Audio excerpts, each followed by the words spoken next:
शब्द बिना सारा जग अंधा, काटे कौन मोह का फंदा।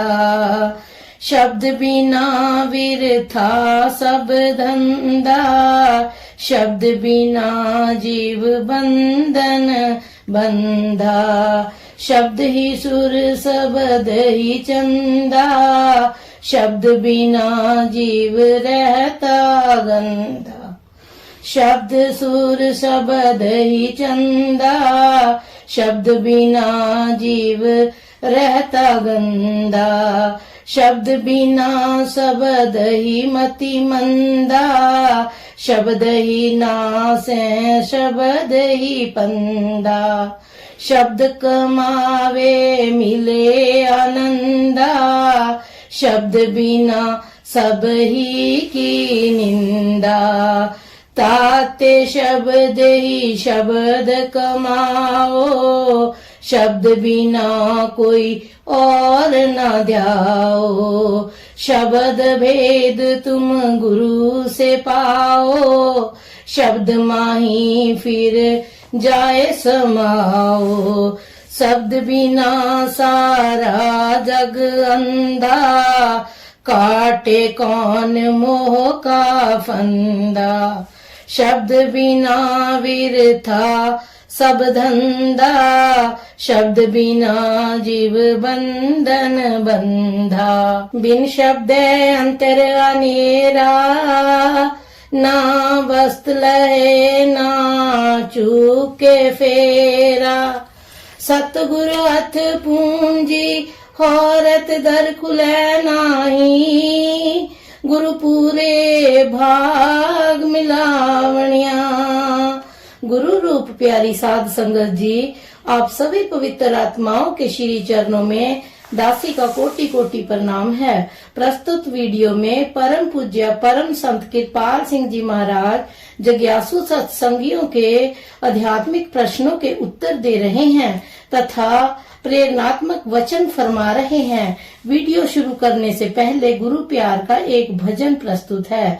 आपसे विनम्र अनुरोध है, हमारे चैनल को शेयर करें, लाइक करें व सब्सक्राइब करें। धन सतगुरु धन गुरु रूप प्यारी साध संगत जी।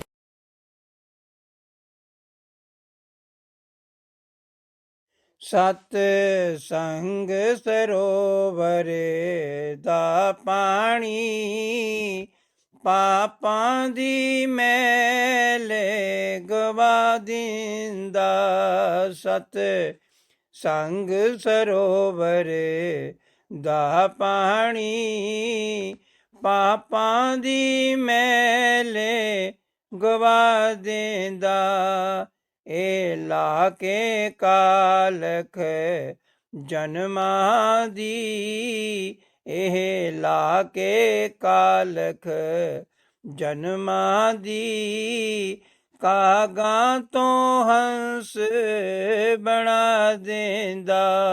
सत संग सरोवर दा पानी, पापां दी मैले गवा देंदा। की दसां बरकत सतसंग दी, खुल जांदियां सुन के बंद अखियां।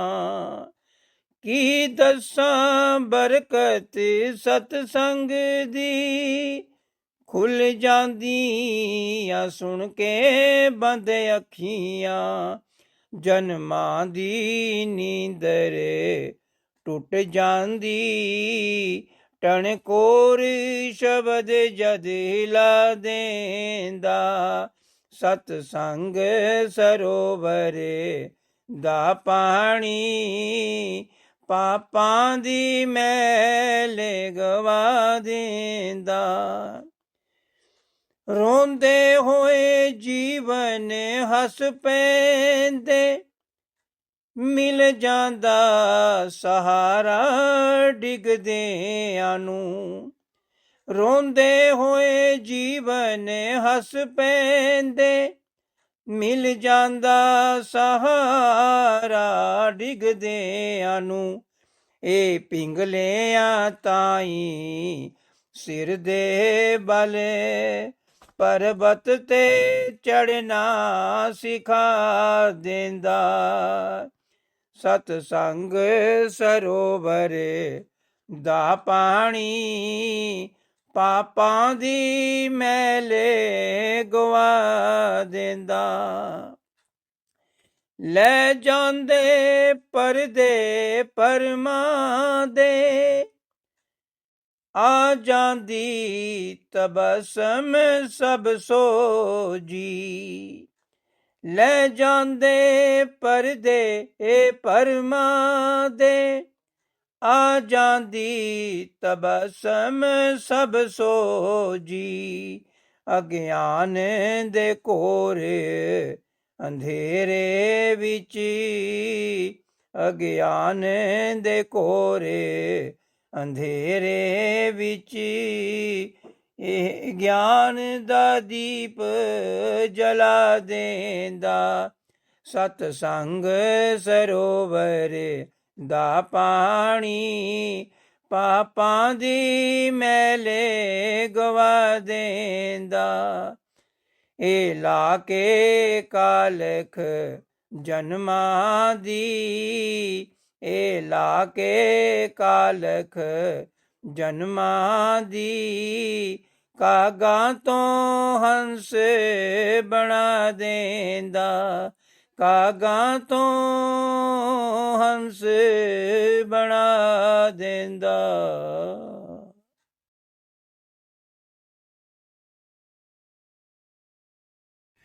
गुरु रूप प्यारी साध संगत जी, परम पूज्य परम संत कृपाल सिंह जी महाराज जी जिज्ञासु सत्संगियों के प्रश्नों के उत्तर दे रहे हैं। जिज्ञासु ने प्रश्न किया, सूक्ष्म मंडल या कारण मंडल में जाने वाले व्यक्ति के व्यक्तित्व की विशेषताएं और विचित्र बातें तो समाप्त हो जाती होंगी। महाराज जी फरमाते हैं, व्यक्तित्व एक छाया है, एक आवरण या पर्दा है।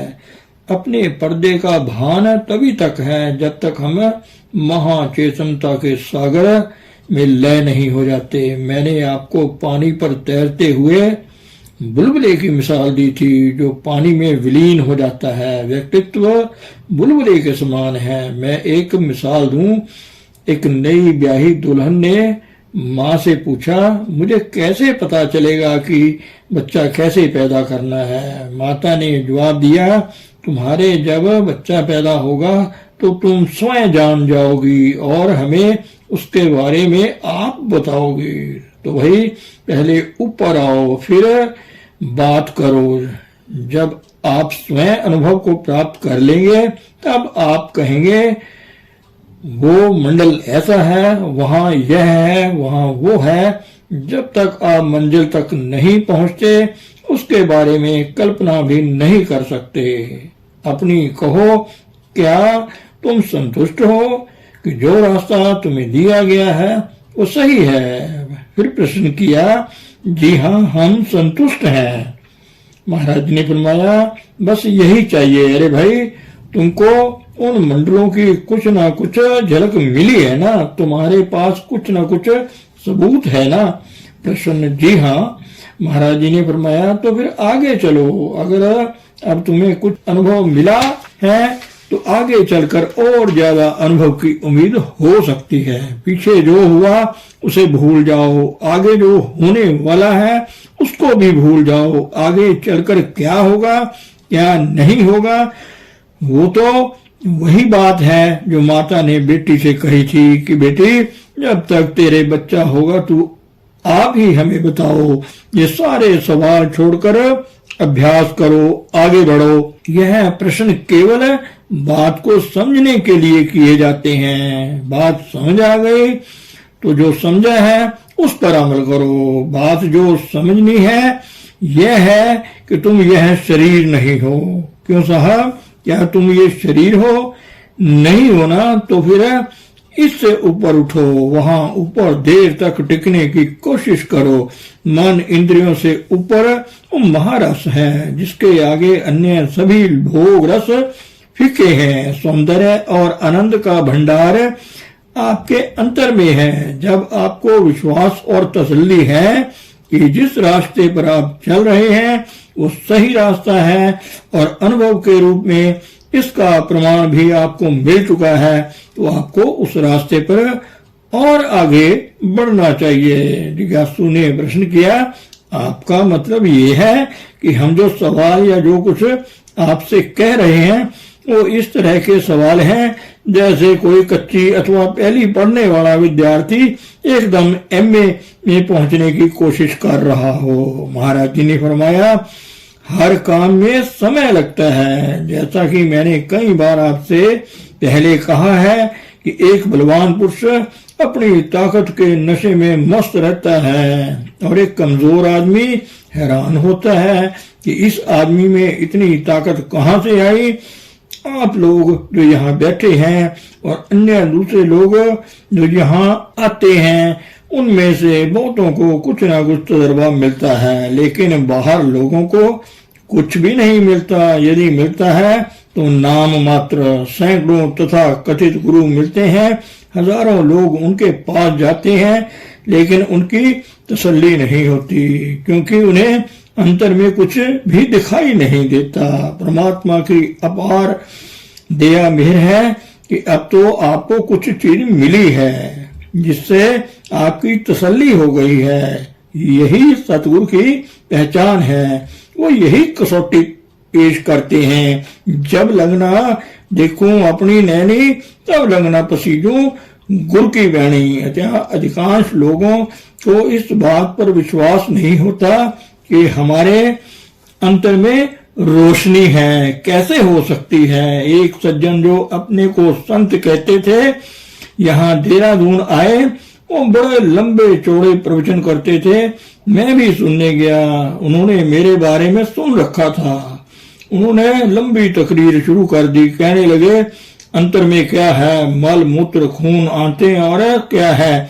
सूर्य देखना चाहते हो तो बाहर देखो, सारा दिन आसमान पर चमकता रहता है। लोग आश्चर्यचकित बैठे उसका प्रवचन सुन रहे थे कि वे क्या कह रहा है। वो मेरे पास भी आए। मैंने उनको बताया, अंतर में रोशनी है, तुम उसे देख सकते हो। ऐसों के पास जो लोग जाते हैं उनका क्या बनेगा? शुक्र है प्रभु का कि आप उन लोगों में से नहीं हो। आप देखते हैं कि अंतर में कुछ है। आप निज अनुभव के आधार पर गवाही दे सकते हो। जिज्ञासु ने प्रश्न किया, आपने कई ऐसे लोगों को जिनमें तथा कथित धर्म गुरु भी शामिल हैं दीक्षा भी तो दी है। ये और बात है कि उनमें से कई लोग बाद में इनकार कर गए कि उन्होंने आपसे नामदान लिया है। ऐसी दो मिसालें मैं पेश करता हूँ। महाराज जी ने फरमाया, उनकी वो जाने। ये हकीकत है कि अंतर में ज्योति है। बाइबल में साफ स्पष्ट कहा है कि अंतर में ज्योति है, आप उसे देख सकते हैं। बाहर से हटकर अपने अंतर में प्रवेश करने का देहाभास से ऊपर आने का सवाल है। 1955 में जब मैं पहली बार अमेरिका गया तो कैलिफोर्निया में मैंने लोगों को भजन पर बिठाया। उनमें एक नेत्रहीन डॉक्टर भी शामिल था। उसने भी रोशनी दिखाई दी। प्रश्न उठा, जिन नेत्रहीन लोगों को आपने नामदान दिया उनमें से कोई ऐसे भी थे जो रोशनी से आगे भी बढ़े? मेरा मतलब है कोई ऐसा भी था जिसने अंतर में गुरु स्वरूप दर्शन किए हों? जी हाँ, मैंने एक ही समय में कई नेत्रहीन लोगों को नामदान दिया है। ज्योति तो आगे ही मौजूद है, सिर्फ बाहर से तवज्जो हटाकर अपने अंतर में प्रवेश करना है। प्रगटतया अपने अंतर में ज्योति को देखना असंभव मालूम होता है। कौन यकीन करेगा कि अंतर में रोशनी है? लेकिन आप ज्योति हैं, ये निश्चय कर जानो। जैसे ही 2 जमा 2 4 होते हैं, बहुत थोड़े लोग हैं जो इस बात को जानते हैं। जो दूसरों को ज्योति का अनुभव दे सके वो और भी कम हैं। आज ही नहीं, पुराने जमाने में भी कितने संत महात्मा दुनिया में आए, वो उंगलियों पर गिने जा सकते हैं। महात्मा बुद्ध, क्राइस्ट, गुरु नानक, कबीर, हजारों में बल्कि लाखों करोड़ों में कोई एक बिरला संत होता है। प्रश्न किया जिज्ञासु ने, क्या सिखों के 10 गुरु पूर्ण संत थे? महाराज जी, सिखों में 10 पूर्ण गुरु हुए हैं, उनके बाद और गुरु हो चुके हैं। मैं आपको बताऊं, गुरुओं का सिलसिला खत्म नहीं हुआ, वो चल रहा है। आज भी महापुरुष आपको मिलेंगे, बहुत ही नहीं मगर थोड़े मिलेंगे। प्रश्न है, ये बात कहाँ से फैली कि गुरु गोविंद सिंह जी महाराज अंतिम गुरु थे? महाराज जी, ऐसी कहानियां अक्सर मशहूर हो जाया करती हैं। जैसा मैंने अभी जिक्र किया, उन दिनों हालात बहुत खराब हो चुके थे। गुरु गोविंद सिंह जी महाराज को सब कुछ छोड़कर एकांत में जाना पड़ा। लोगों ने उनसे पूछा, हमें अब क्या करना चाहिए? उन्होंने कहा, धर्म ग्रंथों के आदेशों का पालन करो। धर्म ग्रंथ, सारे धर्म ग्रंथ क्या कहते हैं? जाओ गुरु के पास। वो 10वें गुरु साहब ऐसे लोग तैयार करना चाहते थे जिनके अंतर में पूर्ण ज्योति का विकास हो। खालसा की परिभाषा तारीफ भी यही की है। उन्होंने पूर्ण ज्योत जगह घट में, तब खालिसता ही न खालिसा जानो। जिसके अंतर में ज्योति का विकास हो, वही दूसरों को ज्योति का अनुभव दे सकता है। जिज्ञासु ने प्रश्न किया, मेरा ख्याल है कि 1969 में जब आपने पंजाब का दौरा किया तो ये बातें जो आप हमें बता रहे हैं, आपने वहां सिख भाइयों को बताई थी। उन्होंने आपकी इस बात को कि गुरु परंपरा 10वें गुरु साहब के साथ ही खत्म नहीं हो गई, वो अब भी जारी है, कैसे स्वीकार किया? महाराज जी, उन्होंने मेरी बात पर कोई आपत्ति नहीं की। मैं जहां जाता हूं, लोगों से यही कहता हूं कि परमात्मा ज्योति है। वह ज्योति घट घट में है, जन जन में है। जिस मानव तन में वो ज्योति प्रकट है, वो गुरु है। वैसे प्रभु हरेक हृदय में निवास करते हैं, लेकिन जहां उनकी ज्योति प्रकट है, ऐसे व्यक्ति को हम संत कहते हैं। प्रश्न हुआ, मेरे प्रश्न का भाव ये है कि क्या वो सिख समाज के लोग ये बात सुनकर खुश थे कि गुरु परंपरा जारी है? महाराज जी, कट्टर से कट्टर सिख नाम ले चुके हैं। कट्टर से कट्टर आर्य समाजियों, जैनियों और मुसलमानों ने भी आकर नाम लिया है। इसी तरह कट्टर रोमन कैथोलिक ईसाइयों ने भी नामदान लिया है। प्रश्न किया, क्या इस बात से सिख समाज में कोई मूलभूत परिवर्तन आया है? महाराज जी ने फरमाया, उनमें से अधिकांश अपनी परंपरागत मान्यताओं में, रूढ़ियों में जकड़े हुए हैं। वो जिंदगी भर उस लीक पर, अपने इज्म या मत पर अड़े रहते हैं। समाज स्कूलों और कॉलेजों के समान है। वही स्कूल अच्छा है जहां बहुत लड़के पास हों। किसी समाज में रहकर अपने आप को जानना है, ज्योति को देखना है जो हमारे अंतर में जगमगा रही है। किसी समाज की सफलता इसी में है कि वहां बहुत से ऐसे लोग हों जो अंतर में ज्योति को देखते हों। जिज्ञासु ने प्रश्न किया, तो आप सिख समाज में कोई परिवर्तन नहीं लाना चाहते? महाराज जी फरमाते हैं, समाजें बड़े नेक मकसद के लिए बनाई गई थी। ये जितने बाद मत और इज्म हैं, ये विभिन्न विचारधाराओं के प्रचार केंद्र हैं। जब कोई महात्मा, कोई सत्य स्वरूप महापुरुष दुनिया में आया, उसके चरणों में लोग आए। उन्होंने अपने आप को जानने और प्रभु को पाने की पूर्ण युक्ति दी और उसके साथ ही व्यक्तिगत अनुभव दिया। जिन लोगों ने उनके आदेशानुसार नाम की कमाई की, वो अपने आप को, आत्मा को जान गए और प्रभु को पा गए। जब वो महापुरुष अपना काम पूरा करके चले गए तो उनके नाम पर विभिन्न समाजें, विभिन्न मत बने।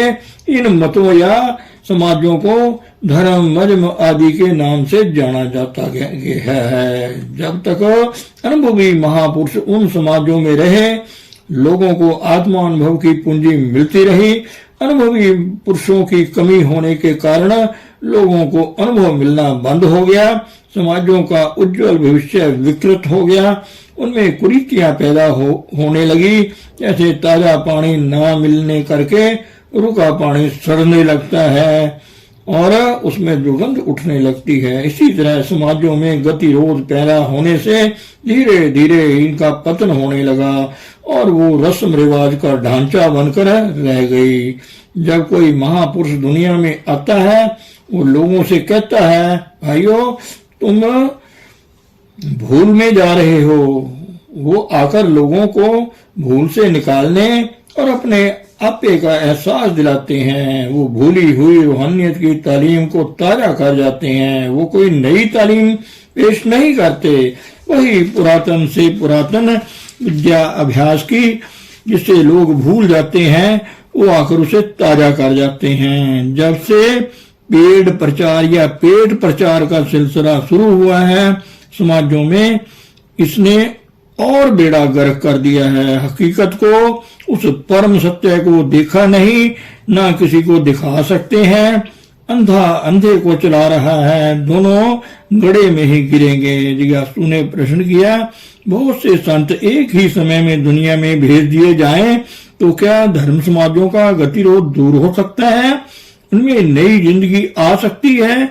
महाराज जी ने फरमाया, वो आकर कुछ एक समाजों में जागृति पैदा कर सकते हैं, सब में नहीं। समाजों का ये हाल है कि वो रस्मों रिवाजों और शक्लों बनावटों ही को ही सब कुछ समझने लगे हैं। मैं तो यही कुछ देख रहा हूँ।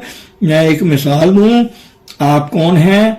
आप आत्मा हैं। आत्मा देहदारी, आपके अंतर में ज्योति है और सीधा रास्ता अपने आप को जानने का आपके पास है।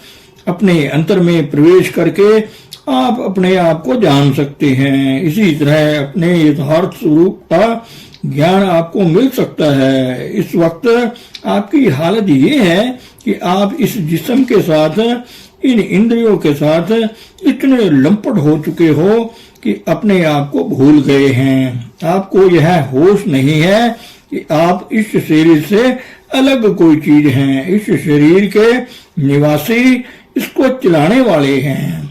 जिस्म से ऊपर आए तभी आपको ज्ञात होगा कि आप यह शरीर नहीं हैं। जब आपको ये ज्ञान हो जाए तभी आपको ज्योति का दर्शन होगा। वास्तविकता यही है, यही सीधा और सही रास्ता है अध्यात्म पथ पर आगे बढ़ने का, अपने आप को जानने और प्रभु को पाने का। आप ये तो करें नहीं, मोमबत्तियां और दीवे जलाकर जबान से कहते रहें प्रभु ज्योति है, परमात्मा ज्योति स्वरूप है। वो कितनी फिजूल बात है। लोग कीर्तन करते हैं, तालियां बजाकर नाचते फिरते हैं, बाजू उठा उठाकर भाषण करते हैं। सब क्या है? क्या इससे ज्योति का विकास हो जाएगा?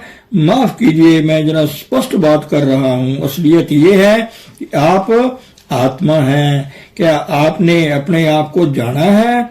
आत्मा को चीना, उसे 100 साल तक दीवे जगाते फिरो तो क्या होगा? हमारे हिंदुस्तान में छोटी छोटी लड़कियां गुड्डे गुड्डी का खेल रचाकर ब्याह शादी को रस्में सीखती हैं, लेकिन जब उनकी अपनी शादी हो जाती है तो गुड्डे गुड्डियों की जरूरत नहीं रह जाती। अध्यात्म का सार, उसकी असलियत क्या है? अपने आप को जानो। ऐ इंसान, अपने आप को जान। गुरु ने आपको क्या सिखाया है? ज्योत निरंजन, अर्थात तुम ज्योति हो, तुम रोशनी हो। जब तुम पहले 3 नामों का उच्चारण करते हो तो वो 3 मंजिलें आपके अंतर में मौजूद हैं। जब आप ओंकार और रारंकार के शब्दों का उच्चारण करते हैं तो उसका मतलब ये है कि आपको तीनों मंडलों स्थूल, सूक्ष्म, कारण से ऊपर आना है। जब आप इन तीनों मंडलों से ऊपर आएंगे तब आपको यह अनुभव होगा कि आप वही हैं जो वो परमात्मा है। तब आप कहेंगे मैं और मेरा पिता, परम पिता परमात्मा एक हैं। तो भाई अपने अंतर में प्रवेश करो। शरीर और शारीरिक व्यापार से ऊपर उठो। अफसोस ये बातें आपको पूरी तरह समझाई नहीं जाती।